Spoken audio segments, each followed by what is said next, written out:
Jackie anatarajia mtoto. Wakati wa ujauzito wake atapewa vipimo kadhaa vya uchunguzi ili kuangalia hali za kiafya ambazo zinaweza kuathiri yeye au mtoto wake.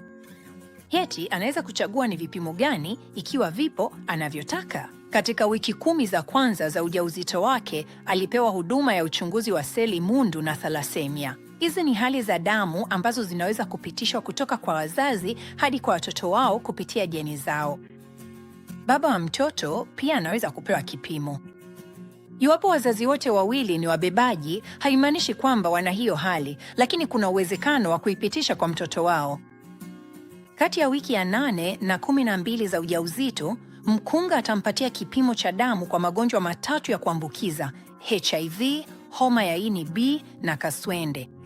Anaweza kuchagua ni magonjwa gani, ikiwa yapo, anayotaka kupimwa. Uchunguzi wa magonjwa haya matatu ni bora kufanywa mapema wakati wa ujauzito, lakini unaweza kutolewa wakati wowote.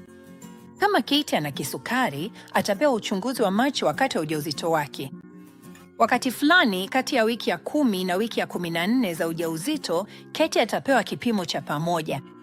Hiki ni kipimo cha uchunguzi wa mawimbi ya sauti, ultrasound, na kipimo cha damu kinachotafuta ugonjwa wa Down, ugonjwa wa Edwards na ugonjwa wa Patau. Kama kipimo cha pamoja hakiwezi kufanyika, anaweza kufanyiwa kipimo cha 4 hadi wiki ya 20 ya ujauzito. Hiki kinatafuta ugonjwa wa Down pekee. Kati ya wiki ya 18 na 21 za ujauzito wake, Katie atapewa kipimo kingine cha mawimbi ya sauti kinachoitwa kipimo cha wiki 20. Kipimo hiki kinatafuta hali 11 za kimwili kwa mtoto wake, kwa mfano zinazohusiana na mifupa, moyo na ubongo. Mwisho wa ujauzito wake unavyokaribia, mkunga atazungumza naye kuhusu uchunguzi wa magonjwa utakaofanya kwa mtoto wake mchanga ili ajue la kutarajia.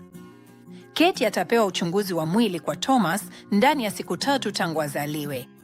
Uchunguzi huu unatafuta magonjwa yanayoathiri moyo, macho na nyonga zake. Kwa kuwa ni mvulana, korodani zake pia zitakaguliwa. Pia atapewa kipimo cha uchunguzi wa kusikia. Kulingana na mahali wanapoishi, hiki kinaweza kufanyika hospitalini, kliniki au nyumbani. Tomake atakapofikisha siku 5, mkunga atatoa kipimo cha damu kinachojulikana pia kama kipimo cha kuchomwa kisigino.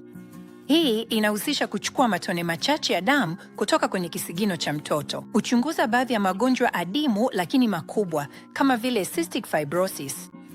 Vipimo vinapendekezwa na NHS, lakini kumbuka, uchunguzi daima ni chaguo. Unaweza kuamua ni vipimo vipi, ikiwa vipo, vinavyokufaa wewe na mtoto wako. Kwa maelezo zaidi au msaada, zungumza na mkunga au daktari.